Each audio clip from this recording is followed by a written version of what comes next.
नमस्कार दोस्तों, स्वागत है आपका हमारे चैनल गोविंद गोपाल में फिर से एक बार। दोस्तों इस वीडियो में बात करेंगे शिक्षा मित्रों को लेकर 4 अपडेट हैं। शिक्षा मित्रों को लेकर हम पहले बात करें पुरानी अपडेट को लेके, तो आपको पता ही है कि 5 सितंबर को शिक्षा मित्रों का एक विशाल धरना है या रैली है लखनऊ में शिव कुमार शुक्ला जी के नेतृत्व में, जो उत्तर प्रदेश प्राथमिक शिक्षा मिशन के प्रदेश अध्यक्ष हैं। लेकिन आपको ये भी पता है कि उमा देवी जी ने 27 अगस्त से अनवरत धरना रख दिया, जिसकी वजह से 5 सितंबर के धरने को विफल माना जा सकता है। लेकिन ऐसा नहीं है। शिक्षा मित्रों ने कमेंट करके हमें बता दिया है कि वो 5 सितंबर को ज़्यादा से ज़्यादा संख्या में लखनऊ पहुंचेंगे। लेकिन उमा देवी जी की जो एक पहल थी पहले कि सभी शिक्षा मित्र संगठन एक मंच पे आ जाए, अन्यथा वो धरना प्रदर्शन करेंगे, लेकिन ये काम थोड़ा सा देरी से हुआ, लेकिन हुआ ज़रूर है। एक बहुत पहले एक ऑडियो आया था जिसमें उन्होंने कहा था कि शिव कुमार शुक्ला जी को सभी शिक्षा मित्र संगठनों को आमंत्रित करना चाहिए, उनका आह्वान करना चाहिए ताकि वो इस संगठन में यानी इस धरने में शामिल हो सकें। लेकिन देरी सही समय पर उन्होंने सही काम किया है शिव कुमार शुक्ला जी ने। अब जब धरना लगभग निकट ही है, पास में ही है, तब उन्होंने सभी लोगों को निमंत्रण पत्र भेजा है, जिसमें शिक्षा में संगठन के 5 बड़े संगठन भी हैं और उन सभी के प्रदेश अध्यक्षों को निमंत्रण दिया है, जिसमें उमा देवी जी भी शामिल हैं, विश्वनाथ कुशवाहा जी भी शामिल हैं, गुड्डू सिंह जी शामिल हैं, अभय कुमार सिंह जी हैं और आपके धर्मेंद्र कुमार पांडे जी भी हैं। इन सभी को निमंत्रण पत्र दिया है या कह लीजिए सहयोग की अपील की है कि आप आएँ और आम शिक्षा मित्रों की इस लड़ाई में उनका साथ दें। 5 सितंबर को होने वाले इस विशाल धरने में यदि आप सभी का सहयोग मिलता है तो निश्चित तौर पर सभी शिक्षा मित्र, सभी आम शिक्षा मित्र जब एक मंच पर आएंगे तो कहीं ना कहीं इसकी संभावना ज़्यादा है कि हमारा जो प्रयास है वो सफल होगा।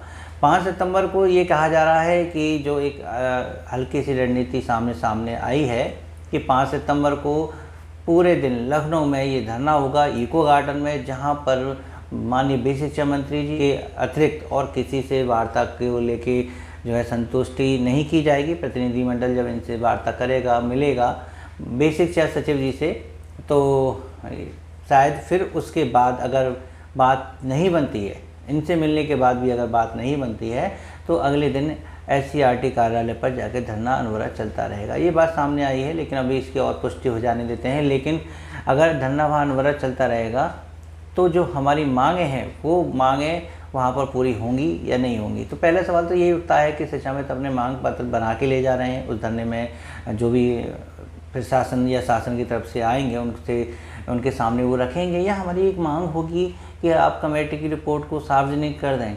या तो इस धरने में कमेटी की रिपोर्ट को सार्वजनिक करने की जिद पर शिक्षा मित्र अड़ा रहेगा, या फिर उत्तराखंड मॉडल या जो भी मांग पत्र मांग जाएगी वो शायद इसमें रहे। मुख्य रूप से आपको क्या लगता है, आप बताइए कि आपको क्या लगता है कि वहाँ पर हमें कमेटी की रिपोर्ट को सामने लाने की जिद रखनी चाहिए, यानी वही हमारी मांग होनी चाहिए, या फिर उसमें हमें ये मांग बतानी चाहिए कि हमें उत्तराखंड मॉडल चाहिए, महिलाओं के लिए चाहिए, पुरुषों के लिए चाहिए। वो तो हम पहले ही कमेटी में बता चुके हैं। वो तो कमेटी जब बनी थी उसको लेके जो सुशील यादव जी फाइलें लेके घूम रहे थे, उनमें सब वो मांगें थी पहले से, वो सब चीज़ें दे रखी हैं। लेकिन ये धरना इस बात का है कि इतने समय बीत जाने के बाद भी इस कमेटी ने अपनी रिपोर्ट सामने क्यों नहीं दी है। हमारी सारी समस्याओं को जानने के बाद भी आपका परिणाम सामने क्यों नहीं आया है।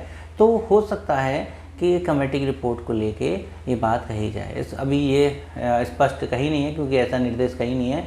तो क्या उसी दिन कमेटी की रिपोर्ट सामने आएगी? क्या उसके लिए पहले से बात नहीं करनी पड़ेगी सरकार से? तो सरकार से वार्ता हुई है, पता नहीं अब कैसे, लेकिन शिव कुमार शुक्ला जी और सुशील यादव जी माननीय शिक्षा मंत्री से मिले हैं, उन्हें अपना मांग पत्र भी सौंपा है। तो वहाँ वार्ता में शायद ये बातें हुई होंगी कि कमेटी की रिपोर्ट जब बन रही है तो जल्दी बनवा दीजिए। 5 सितंबर को हम वहाँ पहुँचेंगे लखनऊ में, हम उसका इंतजार करेंगे। अगर आप नहीं रहेंगे तो हम वहाँ पर डटे रहेंगे जब तक हमारी मांगों के अनुसार कमेटी अपनी रिपोर्ट नहीं जारी करती। तो 5 संगठनों को शामिल करने का काम जो शिव कुमार शुक्ला जी ने किया है वो सच में सराहनीय है, अच्छा है। उमा देवी जी शायद इससे शांत हो जाए या उनका गुस्सा खत्म हो जाए, क्योंकि वो अपने ऑडियो में कह भी रही थी कि मैं बहुत गुस्सा हूँ, उनको माफ़ नहीं करूँगी। लेकिन शायद अब सभी लोगों को एक मंच पर लाने की जिम्मेदारी अब खुद उनकी बन गई है। तो क्या उमा देवी जी अपने 27 अगस्त के धरने को कैंसिल करते हुए 5 सितंबर को वहां पर पहुंचेंगी, या फिर वो अपनी जिद पर 27 अगस्त के धरने को लखनऊ में जो उन्होंने लगाया है उस पर कायम रहेंगी?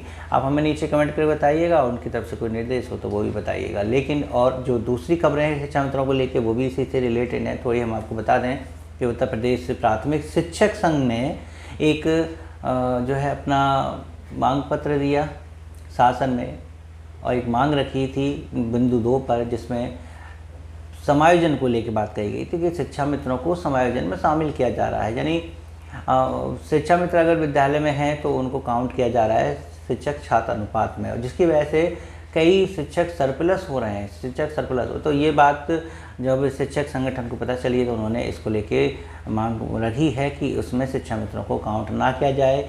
सुप्रीम कोर्ट ने जो आदेश दिया था वो समायोजन निरस्त करने का, उसके बाद इनको जो है शिक्षा मित्र पद पर रखा गया है, जो इसके समकक्ष नहीं है। कुछ ऐसी बातें उन्होंने बोल दी जो शिक्षा मित्र संगठन को अच्छी नहीं लगी है। एक ऐसा समय चल रहा है शिक्षा मित्रों के, आजकल कुछ भी ऐसी बातें चल रही हैं, कभी बीजेपी प्रवक्ता कुछ कह जाते हैं तो कोई अनुदेशक बहन कुछ कह जाती हैं। आज दिनेश कुमार शर्मा जी जो प्रदेश अध्यक्ष हैं उत्तर प्रदेश प्राथमिक शिक्षक संघ के, उन्होंने जो मांग रखी है बिंदु 2 पर सरकार के सामने, वो शिक्षा मित्रों को आहत कर रही है कि हमें शिक्षक छात्र अनुपात से हटा रहे हैं।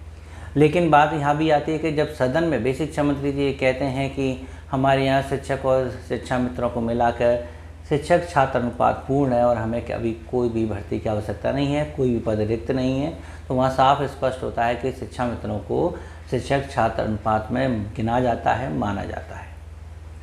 अब उसके अनुसार अगर समायोजन होता है तो शिक्षकों को काफ़ी परेशानी झेलनी पड़ सकती है। इसको लेके उत्तर प्रदेश प्राथमिक शिक्षा मित्र संघ ने दिनेश चंद्र शर्मा जी को पत्र लिखा कि हम आपके इस बयान से, इस मांग से काफ़ी जो है नाराज़ हैं, निराश हैं कि आपने ऐसा लिखा है। हम आपको अपना बड़ा भाई मानते हैं, आपको अपना संरक्षक मानते हैं, और हमने आपके संगठन जो भी आंदोलन हुए हैं उसमें सहयोग किया है। हमें भी आशा थी कि आप सहयोग करेंगे, लेकिन आपकी मंशा जान के हमें दुख हुआ है। आपके कृपा करके आप अपने इस मांग को उस मांग पत्र से हटा दें।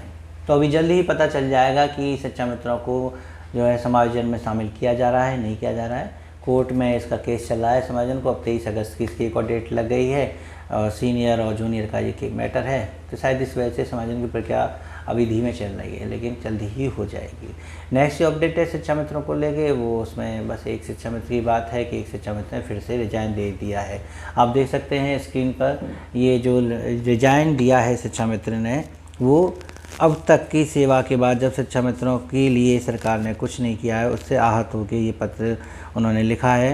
ये प्रधानाध्यापिका महोदय को लिखा है, जो कंपोजिट स्कूल हृदयपुर के विकासशील जनपुर हापुड़ में। यहाँ शिक्षा मित्र ने त्यागपत्र देने के संबंध में सीधे तौर पर कहा है कि 19 साल से वो इस विभाग में पढ़ा रहे हैं, लेकिन इतनी महंगाई में जो इतना कम मानदेय मिल रहा है उससे वो अपने परिवार का पालन पोषण नहीं कर पा रहे हैं। इतने अल्प मानदेय में वो अपने परिवार का पालन सही तरीके से ना कर पाने की वजह से इस पद से, इस शिक्षा मित्र पद से त्याग पत्र देते हैं।